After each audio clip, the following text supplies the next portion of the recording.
Good morning, students. This is Lukus Biology. I am Iqbal Rasool. आज का जो हमारा जो लेक्चर है, जो दूसरा लेक्चर है क्लास 12th का, जो हमने लेसन उठाया था, that is biotechnology and recombinant DNA technology. और हमने जो रिकम्बिनेंट डीएनए टेक्नोलॉजी के बारे में हमने पढ़ा था, या बायोटेक्नोलॉजी के बारे में हमने पढ़ा था, और रिकम्बिनेंट डीएनए टेक्नोलॉजी के जिसमें उसमें जो बहुत सारे स्टेप्स इन्वॉल्व होते हैं, वो स्टेप्स हमने देखे थे, कौन कौन स्टेप्स इसमें इन्वॉल्व होते हैं। लेकिन हम पहले आज इसके लेक्चर में हम देखेंगे पहला स्टेप क्या होता है इन case of recombinant DNA technology. पहला स्टेप है इन case of recombinant DNA technology में है that is molecular tools of genetic engineering. ये पहला स्टेप है। Molecular tools of genetic engineering क्या होता है, आज हम देखेंगे इसमें क्या क्या होते हैं, किस तरीके से इसको मॉलिक्यूलर टूल्स वो इन्वॉल्व होते हैं। पहले हम देखेंगे ये जो जेनेटिक इंजीनियरिंग जो टर्म होती है, ये क्या होते हैं। This is appropriate for only those organisms or individuals which are involved in genetic manipulation. This is simply the genetic engineering.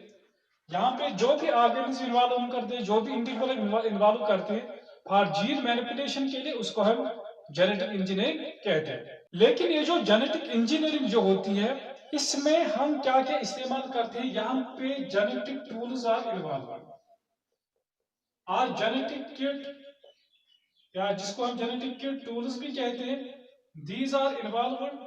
इसको हम इन्वॉल्व करते हैं फॉर किसके लिए हम इन्वॉल्व इसको करते हैं, इसको हम जीन मैनिपुलेशन के लिए इस्तेमाल करते हैं। That is the tools the kit which is involved for the gene manipulation और genetic manipulation are known as gene tool kit और जेनेटिक टूल किट और जेनेटिक किट टूल्स, या हम सिंपली लिखेंगे जीन टूल किट। उसके बाद ये जो जेनेटिक और जीन टूल किट जो होते हैं इन केस ऑफ जेनेटिक इंजीनियरिंग में, वो होते हैं एंजाइम्स। ये एंजाइम्स होते हैं। लेकिन ये एंजाइम कौन एंजाइम्स होते हैं, इन एंजाइम्स जो हम यहाँ पे एंजाइम लेते हैं, उन एंजाइम्स का नाम होता है रेस्ट्रिक्शन एंडोन्यूक्लियोसिस। और ये जो एंडोन्यूक्लियोसिस रेस्ट्रिक्शन एंडोन्यूक्लियोसिस जो होते हैं, उनका दूसरा नाम होता है डीएनए कटिंग एंजाइम्स। इसका मतलब होता है सिंपली ये डीएनए को कट करता है। सिंपली हमें पता चलता है ये क्या होता है। दीज ये जो डीएनए कटिंग और रेस्ट्रिक्शन एंडोन्यूक्लियोसिस जो होते हैं, these are the group of enzymes. ये एक एंजाइम नहीं होता है, ग्रुप ऑफ एंजाइम्स होते हैं। और these group of enzymes are taken from bacteria. These ये बैक्टीरिया से हम लेते हैं, ये बैक्टीरिया से हम निकालते हैं। ठीक है, these are the bacterial enzymes. These restriction endonucleases are the bacterial enzymes. लेकिन इनका रोल क्या होता है, जो रेस्ट्रिक्शन एंडोन्यूक्लियोसिस का रोल होता है, क्या होता है इसका रोल, क्या होता है, ये स्प्लिट और cut the DNA at a particular site. Particular site पे इसको कट करता है, पर्टिकुलर साइट पे इसको स्प्लिट करता है। लेकिन ये जो हमने फॉर एग्जाम्पल हम डीएनए लेंगे, कोई भी डीएनए लेंगे, ये डीएनए को एक पर्टिकुलर साइट पे कट करेगा, एक पर्टिकुलर पॉइंट पे कट करेगा। लेकिन कोई भी सोर्स हो सकता है, कोई भी सोर्स फ्रॉम एनी सोर्स, कोई भी सोर्स होगा, उसका जो डीएनए होगा वो इसको एक खास साइट पे कट करेगा, खास साइट पे इसको स्प्लिट कर सकता है। लेकिन ये जो रेस्ट्रिक्शन एंडोन्यूक्लियस जो होते हैं, these were firstly discovered from Escherichia coli. ये एस्चेरिचिया कोलाई से हमने डिस्कवर किए हैं। और उसके बाद हम देखेंगे उनका जो रोल होता है, इसको हम रेस्ट्रिक्शन एंडोन्यूक्लियस क्यों कहते हैं। हम एक लेंगे यहाँ पे एग्जांपल, हम बैक्टीरिया की लेंगे। ये जो बैक्टीरिया जो होता है, these bacteria are resistant to infection. ये रेजिस्टेंट टू इन्फेक्शन, लेकिन वो इन्फेक्शन किससे होता है, क्योंकि इन्फेक्शन किस ऑर्गेनिज्म से होता है? Resistant to infection caused by bacteriophages.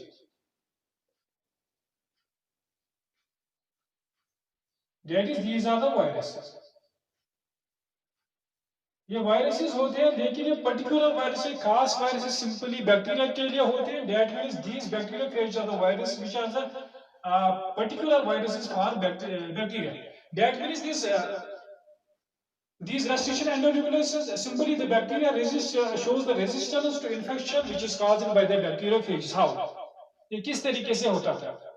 हमने जो यहाँ पे जो बैक्टीरिया जो हम देखते हैं, इसके लिए जो रेस्ट्रिक्शन की जो यहाँ पे जो रेस्ट्रिक्शन होती है, यहाँ पे जो रेजिस्टेंस जो होती है इन्फेक्शन के लिए, वहां पे एक मैकेनिज्म होता है, that is restriction endonuclease modification. यहाँ पे इस मैकेनिज्म की वजह से यहाँ पे जो होता है रेजिस्टेंस दिखाता है, बैक्टीरिया रेजिस्टेंस दिखाता है किसके खिलाफ? दैट इज बैक्टीरियोफेजेस के खिलाफ, दैट इज वायरसेस के खिलाफ। These are responsive, these virus are particular for the bacteria, thus these are known as bacteriophages. And this is due to this mechanism, that is restriction endonuclease modification, और उसका दूसरा नाम हम देते हैं या दूसरा नाम कहते हैं, दैट इज मिथाइलेशन। ये मिथाइलेशन क्या होती है मैं आपको समझाऊंगा, ये मॉडिफिकेशन क्या होती है मैं आपको समझाऊंगा। उसके बाद हम रेस्ट्रिक्शन एंडोन्यूक्लियस की बात भी कर सकते हैं, ये किस तरीके से यहाँ पे होता है। मैं यहाँ पे आपको जो बैक्टीरिया का डीएनए लेता हूं, ठीक है, बैक्टीरिया का डीएनए लेता हूं, उसके बाद यहाँ पे रेप्लिकेशन होती है जो आपने पढ़ा है, उसके बाद अकॉर्डिंग फर्दर मैकेनिज्म्स होते हैं, और यहां से मैं दूसरा लूंगा, दैट इज वायरस। लेकिन वायरस का यहाँ पे मैं कौन सा वायरस लूंगा? डीएनए, जिसमें डीएनए होगा, दैट इज डीएनए का, जिसमें डीएनए होगा, या वायरस में डीएनए भी होता है, आरएनए भी होता है, लेकिन बहुत नहीं हो सकते, एक हो सकता है। यहाँ पे मैं डीएनए वाला वायरस लूंगा, यहाँ पर भी रेप्लिकेशन होती है, यहाँ पर भी रेप्लिकेशन होगी। अब मैं क्या करने जा रहा हूँ, when this virus enters the bacteria, ठीक है, जब बैक्टीरियोफेज वायरस में, जब बैक्टीरियोफेज बैक्टीरिया में एंटर होता है, वहां पे बैक्टीरिया तो अपनी जो रिप्लिकेशन उसकी होती है, अपना जो मैकेनिज्म होता है वो खुद रिप्लिकेशन करता है। लेकिन ये जो वायरस जो होता है, जो बैक्टीरियोफेज जो होता है, when it also enters into the bacteria, then it also shows the replication, ठीक है।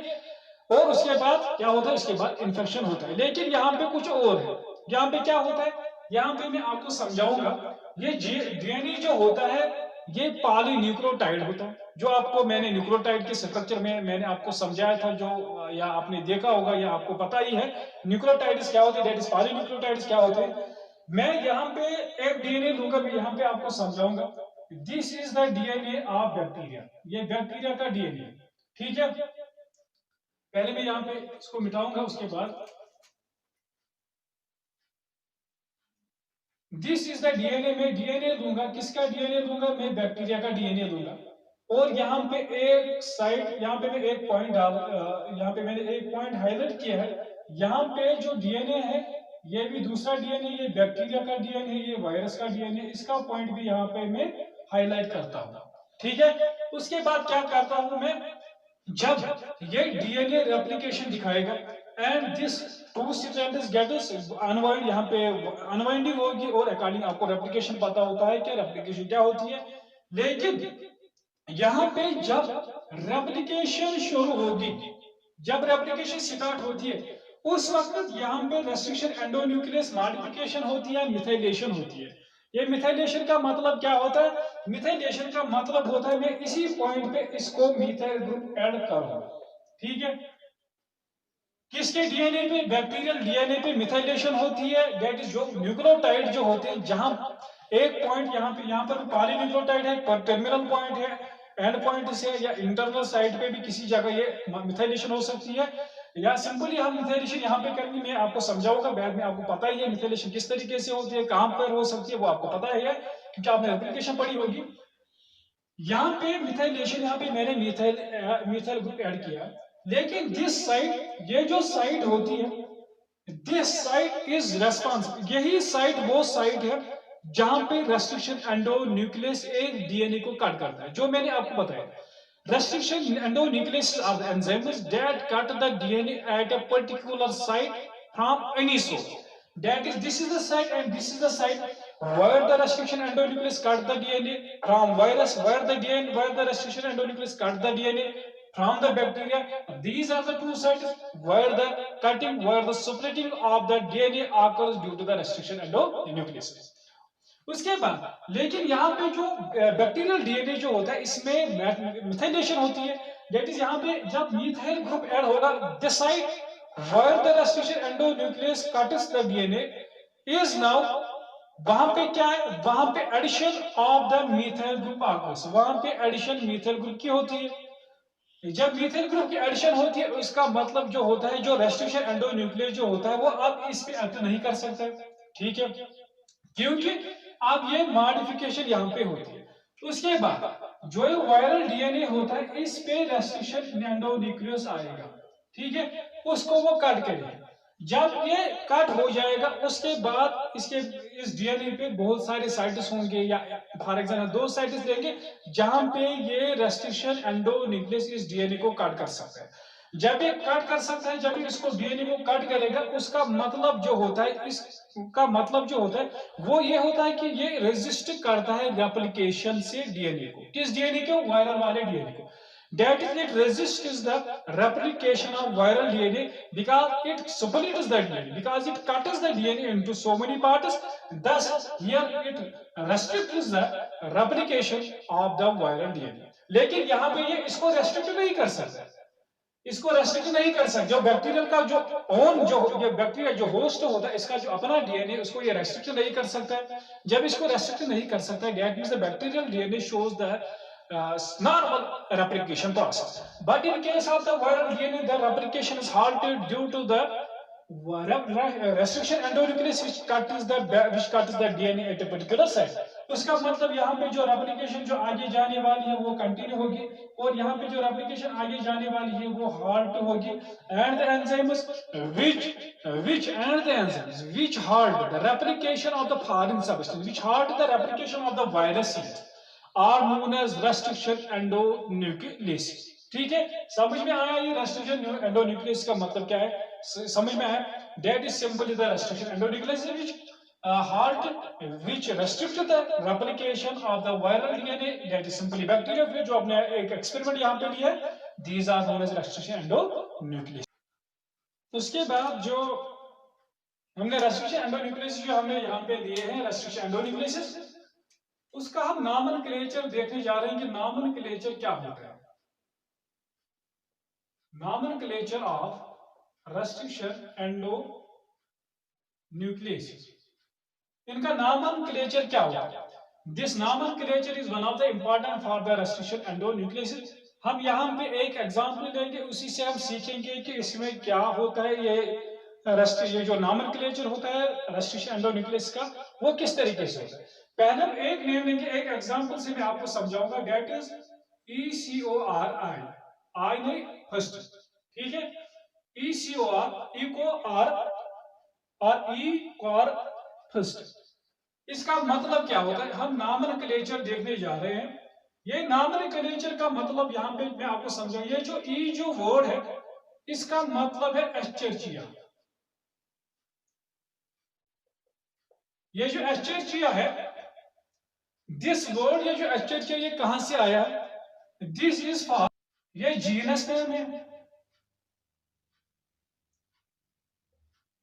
इसका मतलब होता है जो पहला वर्ड है वो जीनस का होगा, जो दूसरे यहाँ पे दो है CO, इसका मतलब होता है कोलन, और इसका मतलब यहां से होते हैं ये स्पीशीज का नेम होता है। दैट इज नंबर 2 जो होता है दैट इज स्पीशीज का नेम होता है। उसके बाद यहाँ पे जो R जो होता है इसका मतलब होता है स्ट्रेन, किस स्ट्रेन से आया है, कौन सी स्ट्रेन यहाँ पे मौजूद होती है। अगर यहाँ पे हम स्ट्रेन की बात करेंगे, यहाँ पे जो स्ट्रेन होती है यहाँ पे स्ट्रेन RY13 स्ट्रेन होती है। दैट इज यहाँ पे इसका स्ट्रेन होती है, ठीक है। That is number 4। यहाँ पे मैं सिंपली RY13 लिखूंगा, full form RY13। That is R का मतलब होता है R113 is equal to strain of the this, ये किस स्ट्रेन से। और उसके बाद जो I जो होता है ये आई नहीं है, ये रोमन न्यूमरल है, सिंपली रोमन न्यूमरल है। इस रोमन न्यूमरल का मतलब होता है ये किस वक्त, that is order of discovery. Order of discovery यहाँ पे ये फोर्थ पार्ट है। लेकिन ये जो पहला वर्ड ये हम सब लिखते हैं, डेट इटैलिक में हमें लिखना होता है, डेट इटैलिक में हमें लिखना होता है, डेट इज ई इटैलिक में, सी ओ इटैलिक में, आर इटैलिक में, और जो आई जो होता है फर्स्ट होगा, सेकंड होगा, थर्ड होगा, according these are the order of the discovery. और हर एक डेट पहला वाला वर्ड का मतलब होता है जीनस का नेम, दूसरा वाला जो वर्ड होता है वो स्पीशीज का होता है, आर जो या थर्ड वाला जो होता है, थर्ड वाला पार्ट जो होता है वो सिप्रेन का होता है, और फोर्थ वाला जो रोमन न्यूमरल जो होता है that is the order of the discovery. इसके बाद हम दूसरी एग्जांपल लेंगे, उसका मतलब होता है उसके वो क्या होता है, हम वहां से भी सीखे, एच और एन डी थर्ड जो होता है, इसका मतलब क्या होता है आपको पता ही है। H H is the simple, ये तो एच इज द यहाँ पे लेटर है, इसका मतलब होता है हीमोफीलिया, ठीक है। उसके बाद आयन है, आयन का मतलब होता है इन्फ्लुएंजा, और डी का मतलब होता है यहाँ पे सिट्रेन, यहाँ पे आर डी सिट्रेन है, सॉरी हीमोफीलिया नहीं, Haemophilus, Haemophilus, not haemophilia, sorry Haemophilus. और थर्ड का मतलब होता है ऑर्डर ऑफ डिस्कवरी, ठीक है। ये जीनस है कि स्पीशीज है कि स्ट्रेन से है, और कौन सा आर्डर है। आर्डर का मतलब क्या होता है, अगर मैं पहले लूंगा यहाँ पे Roman numeral first that means ये पहला ऑर्डर ऑफ डिस्कवरी पहले डिस्कवर हुआ, उसके बाद सेकंड होगा, सेकंड ऑर्डर ऑफ डिस्कवरी, उसके बाद दूसरे नंबर पे डिस्कवर हुआ, उसके बाद थर्ड होगा, that is third order of the discovery, third number पे डिस्कवर हुआ है।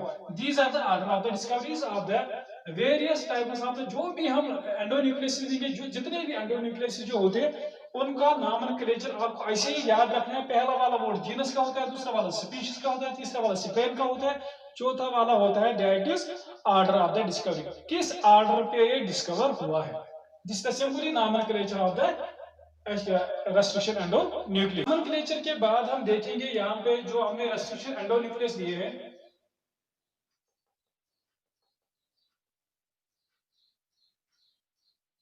ये जो मैंने आपको पहले ही बताया है कि restriction endonuclease these cut or split the DNA at a particular site from any source। लेकिन ये जो साइट जहां पे होती है पर्टिकुलर साइट, इसका नाम होता है रिकॉग्निशन साइट। ये रिकॉग्निशन साइट वो साइट होती है जहां पे restriction endonuclease they cut the DNA, और उस साइट को का नाम होता है दैट इज रिकॉग्निशन साइट। ये रिकॉग्निशन साइट है, ये रिकॉग्नाइज करता है, ये रेस्ट्रिक्शन एंडोन्यूक्लियस जो होता है ये रिकॉग्नाइज करता है कहां पे ये साइट है, वहां पे इसको ये कट करता है। लेकिन ये जो रेस्ट्रिक्शन एंडोन्यूक्लियस जो होते हैं ये रिकॉग्नाइज करते हैं डीएनए को, और आफ्टर रिकॉग्निशन ये जो डीएनए जो पर्टिकुलर साइट जो होती है वहां पे रिकॉग्नाइज, इस डीएनए को रिकॉग्नाइज करते हैं, और वो डीएनए की जो that means these restriction endonucleases recognize the DNA with a particular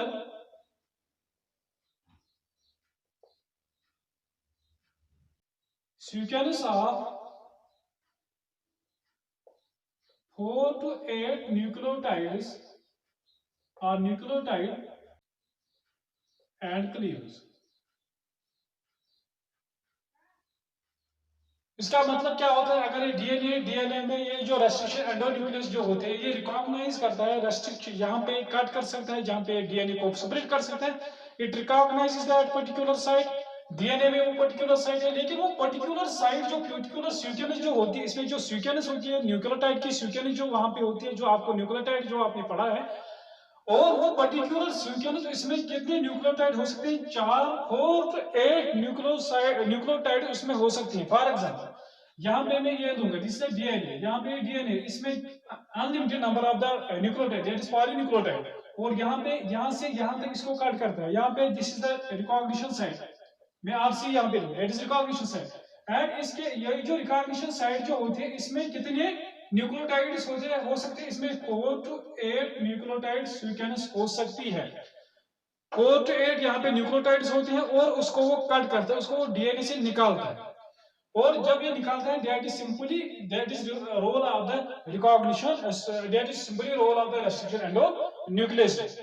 लेकिन अगर मैं ये डीएनए लूंगा, उसके बाद ये जो रिकॉग्नाइज सीक्वेंस करता है, जहां पे इसको ये कट करता है, उसके बाद यहाँ पे जो क्लीवेज होती है, ये जो उसके बाद दूसरा पार्ट होता है दैट इज क्लीवेज।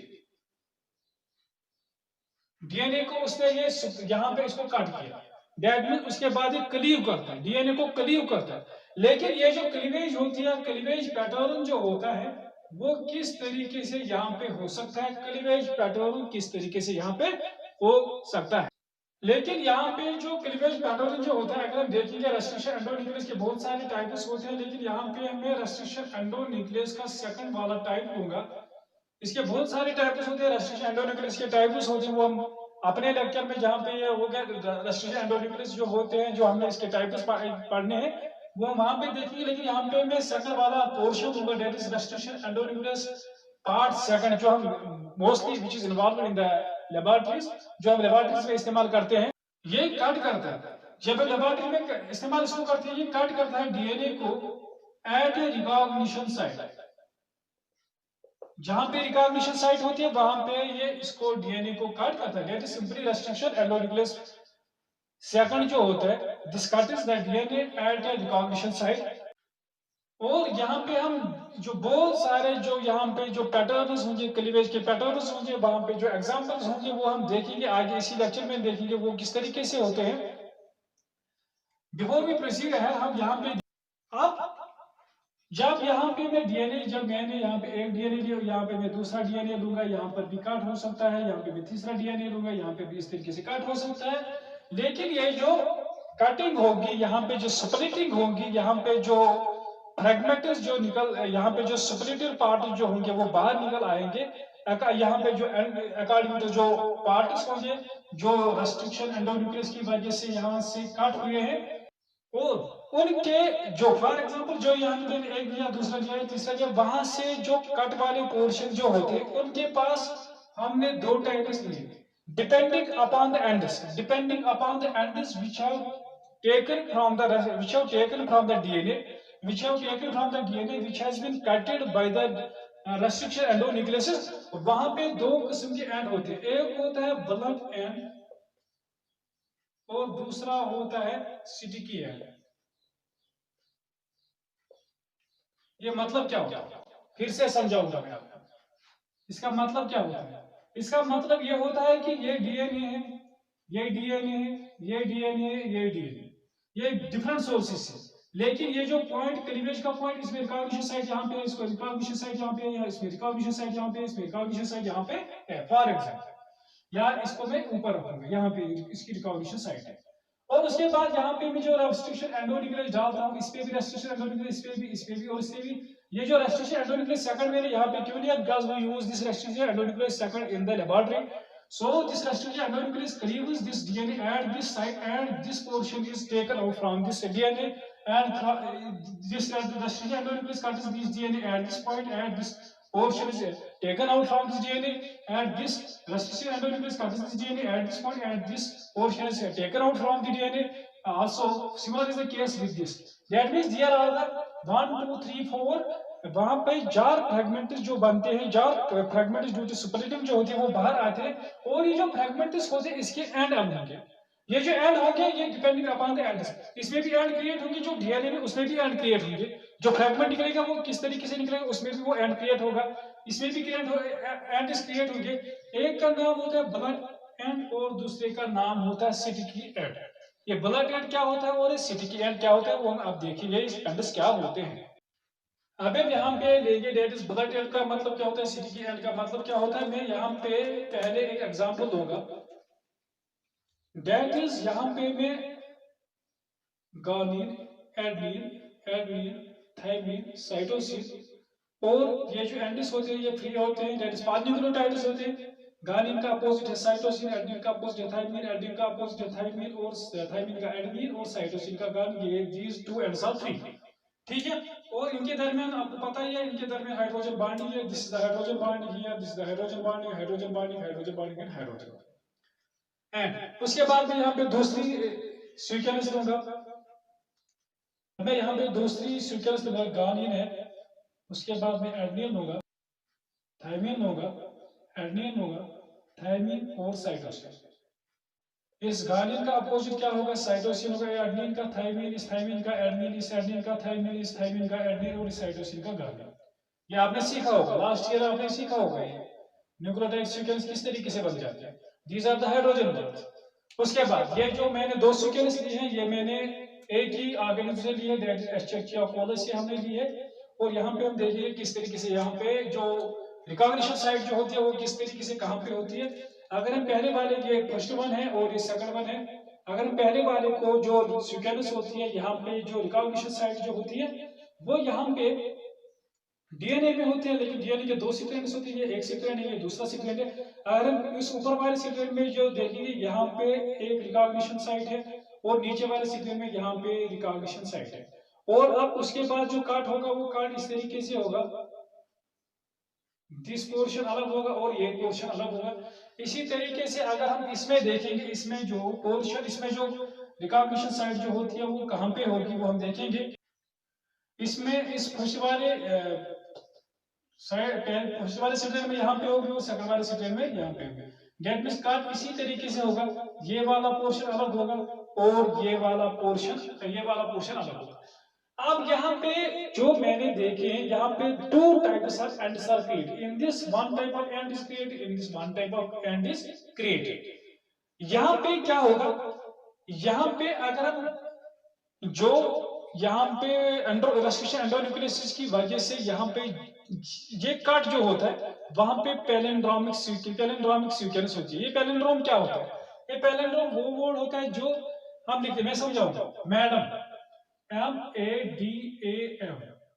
जब हम यहां से लिखते हैं दैट इज MADAM, अगर हम यहां से लिखेंगे दैट इज MADAM, ठीक है। ये मैडम यहाँ से भी वही मैडम है। ये जो अल्फाबेट जो होते हैं वो चेंज भी हुए हैं, लेकिन वो जो सीक्वेंस है वो सेम रही है।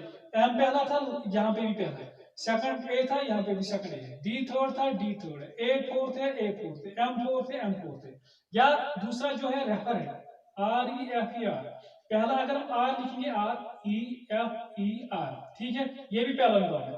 चाहे हम आगे से जाएंगे चाहे हम पीछे से आएंगे, ये जो पैलिंड्रोम सीक्वेंस आर क्रिएटेड। देखो यहाँ पे किस तरीके से, यहाँ से हम जाएंगे, अगर हम पैलिंड्रोमिक सीक्वेंस से देखेंगे, यहाँ पे गानिन है एट दिस पॉइंट और यहाँ पे भी एट दिस पॉइंट गानिन है। उसके बाद आगे क्या होगा वो अकॉर्डिंगली होगा, और यहाँ पे भी क्या होगा वो अकॉर्डिंगली क्या होगा। यहाँ पे जो पैलिंड्रोमिक सीक्वेंस बनेगी, यहाँ पे मैं एक को ऐड करूंगा, ये सॉरी, यहाँ पे उसके बाद होगा थायमिन और थायमिन का अपोजिट होगा एडनिन, और उसके बाद पहले से ही था साइटोसिन और यहाँ पे गानिन है, ठीक है। अब ये जो पैलिंड्रोमिक सीक्वेंस जो है ये मैंने यहाँ पे ले लिया, दिस इज द सीक्वेंस और दिस, यहाँ से आप काट लो, ठीक है। देखो अब मैं समझाऊंगा आपको पैलिंड्रोमिक सीक्वेंस का मतलब क्या होगा। अगर हम फर्स्ट सीक्वेंस में जाएंगे, यहाँ से जाएंगे फ्रॉम लेफ्ट टू राइट, जिस तरीके से यहाँ पे left to right MADAM, right to left MADAM, इसी तरीके से left to right REFER, right to left REFER। Similar is the case here, जहां पर कट हुआ था, यहाँ पे कट हुआ था फर्स्ट सीक्वेंस में, क्या है AATTC, ठीक है, और यहाँ से कट हुआ था अपोजिट में AATTC, ठीक है। दैट इज, अगर हम आगे जाएंगे सीक्वेंस का हमारा सेम रहेगी, यहाँ पे बैक में जाएंगे सीक्वेंस सेम है। सिमिलर इज द केस है। देखो इधर, अब हम पहले वाले सीक्वेंस में देखें ATC, उसका अपोजिट है ATC, ठीक है। यहाँ पे जाएंगे GAT, उसका अपोजिट क्या है GAT, रिवर्स में जाना उसका। अगर हम पहले वाले में जाएंगे लेफ्ट टू राइट, सेकंड वाले में जाना है राइट टू लेफ्ट। अगर हम पहले वाले में जाएंगे राइट टू लेफ्ट, सेकंड वाले में जाना है लेफ्ट टू राइट, लेकिन प्रॉपर मैकेनिज्म है left to right and right to left.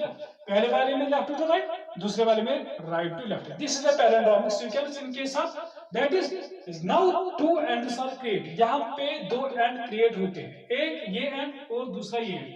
अब यहाँ पे मैं इसको दूंगा, ये गानिन इस तरीके से रहेगा, यहाँ पे साइटोसिन, थायमिन, एडनिन और गानिन, ये फ्री होगा, ये भी फ्री होगा। यहाँ पे अब जो ये पोर्शन ये एलिमिनेट होगा, या इसी पोर्शन को हम एलिमिनेट करेंगे। अब जो दूसरा वाला जो पोर्शन होगा उसको हमेशा ये याद रखो कि यहाँ पे क्या होगा, यहाँ पे हमेशा जो कंप्लीमेंट्री सीक्वेंस जो होती है, जो आपने पढ़ा होगा, ये जो न्यूक्लियोटाइड बेस पेयरिंग जो होती है, जो न्यूक्लियोटाइड्स में जो बेसिस जो pair adenine thymine cytosine guanine, वो आपको पता ही है। और जब ब्लड ये जो दिस एंड, ये जो एंड है, this is known as sticky end this is known as blunt end. Sticky end वो एंड होता है जिसमें जो ये one of the nucleotides are free, यहाँ पे बहुत सारे न्यूक्लियोटाइड्स फ्री है, 1 2 3 4 5, यहाँ पे ऊपर वाली साइड से फ्री है, लेकिन ब्लड एंड में वहां पे टर्मिनल पोर्शन पे कट होता है। यहाँ पे अब टर्मिनल है, यहाँ पर अब टर्मिनल है। उसके बाद अब ये कॉमन वर्ड, अब ये सिंपल है कि अब एडिशन किस में इजी है, किस में एडिशन इजी हो सकती है, एडिशन इसमें इजी हो सकती है। क्यों? क्योंकि हमें पता है कि एडेनिन का अपोजिट हमेशा थायमिन साइटोसिन का अपोजिट गार्ड है। अब जब दूसरा जो टेम्पलेट जो होगा या दूसरा जो कंप्लीमेंट्री जो सेगमेंट जो होगी वो according to opposite head of this होगी। थायमिन का अपोजिट फिर से आएगा एडेनिन, एडेनिन थायमिन, थायमिन और साइटोसिन अकॉर्डिंग जो आएगा। लेकिन यहाँ पे ये वाला पोर्शन अलग है, A T C T A जी, ठीक है, ये अब फ्री है। लेकिन यहाँ पे अब जो एडिशन करनी है, अब यहाँ पे दोनों स्ट्रैंड्स को ऐड करना है, लेकिन यहाँ पे कंप्लीमेंट्री स्ट्रैंड्स फ्री नहीं, यहाँ पे कोई भी एक ये वाला स्ट्रैंड फ्री नहीं है, ये वाली स्ट्रैंड फ्री नहीं है, दोनों स्ट्रैंड्स फ्री है, दोनों स्ट्रैंड्स फ्री है। लेकिन इस वाले पोर्शन में कोई भी ऐड हो सकता है, इस वाले पोर्शन में कोई भी ऐड हो सकता है, लेकिन यहाँ पे जब रेप्लिकेशन होती है वहां पे कंप्लीमेंट्री स्ट्रैंड्स, वहां पे जो स्ट्रैंड्स की फॉर्मेशन होती है वो अकॉर्डिंगली कंप्लीमेंट्री स्ट्रैंड्स होती है। और आपने रेप्लिकेशन में पढ़ा होगा तो स्ट्रैंड्स की जहां पे अब एडिशन सिंपल हो सकती है, यहाँ पे अब सिंपली एडिशन होती है। That is sticky ends are mostly present in case of, जब हम देखते हैं वहां पे रेस्ट्रिक्शन एंडोन्यूक्लियस में, जब हम देखते हैं वहां पे sticky ends are more created as compare to blunt ends. Now उसके बाद जो हमने अभी तक जो हमने रेस्ट्रिक्शन एंडोन्यूक्लियस जो बैक्टीरिया का पढ़ा था और वायरस का जो हमने लिया था, वहां पे वायरस में जो क्लीवेज की वजह से वहां पे फ्रैगमेंट्स पैदा होते हैं, जिस तरीके से यहाँ पे हमने फ्रैगमेंट्स प्रोड्यूस किए, उसी तरीके से यहाँ पे वायरस में भी फ्रैगमेंट्स प्रोड्यूस होते हैं। ड्यूरिंग रेप्लिकेशन जो हमने पढ़ी थी, वहां पे रेप्लिकेशन को हाल्ट करता है कौन, दैट इज रेस्ट्रिक्शन एंडोन्यूक्लियस, और वहां पे फ्रैगमेंट्स की फॉर्मेशन होती है। और ये जो फ्रैगमेंट्स जो होते हैं, अब इनको कंबाइन करने के लिए और एक एंजाइम है जिसका नाम होता है डीएनए लाइगेसिस। ये जो डीएनए लाइगेसिस जो होते हैं, दैट मींस दिस का लाइगेशन ऑफ द डीएनए, ये डीएनए के जो लाइगेशन दैट इज एडिशन, यहाँ पे कंबाइनिंग होती है जो फ्रैगमेंट्स जो डीएनए की रेस्ट्रिक्शन एंडोन्यूक्लियोसिस की वजह से जो फ्रैगमेंट्स की फॉर्मेशन होती है, and this DNA ligases enzyme which combines these fragments and to form a complete DNA sequence or simply to form complete two sequence of the DNA। और ये जो डीएनए लाइगेसिस जो आइसोलेट किए गए हैं, first these were isolated from viruses, ये viruses से isolate हुए हैं। उसके बाद this DNA ligases are responsible for the repair mechanism, ये रेपियर मैकेनिज्म में इन्वॉल्व होते हैं। रेपियर मैकेनिज्म जो रेपियर मैकेनिज्म आपने पढ़ा होगा लास्ट ईयर, आपने पढ़ा होगा क्लास 11 में आपने पढ़ा होगा रेपियर एंड कॉम्बिनेशन किस तरीके से होता है, वो आपने पढ़ा होगा। इसमें डीएनए लाइगेस का रोल होता है। और उसके बाद अगर हम ये आपने पढ़ा होगा दैट इज सिंपली, आपने न्यूक्लियोटाइड और न्यूक्लियोसाइड के बारे में पढ़ा होगा। उसके बाद जो ये इसकी बॉन्डिंग जो बॉन्ड फॉर्मेशन जो होती है वो न्यूक्लियोटाइड किस न्यूक्लियोटाइड के साथ कंबाइन होता है, किस तरीके से कंबाइन होता है, लेकिन वहां पे कौन सा बॉन्ड बन जाता है, that is phosphodiester bond, phosphodiester bond बन जाता है बिटवीन द टू न्यूक्लियोटाइड्स जो आपने पढ़ा है। और this is the phosphodiester bond which this DNA ligase which is responsible for the combining of the fragments, and between the two nucleotides there is a combination of the two nucleotides or more nucleotides by the DNA ligase, and result is the formation of phosphodiester bond। वहाँ पे phosphodiester bond होती है। This was simply about the restriction endonuclease. Restriction endonuclease जो होते हैं या जो genetic engineering जो होती है, इसमें पहला जो हमने किया है दैट इज रेस्ट्रिक्शन एंडोन्यूक्लियस। और उसके बाद जो दूसरा स्टेप होगा वो नेक्स्ट लेक्चर में देखेंगे। टिल देन अल्लाह हाफिज।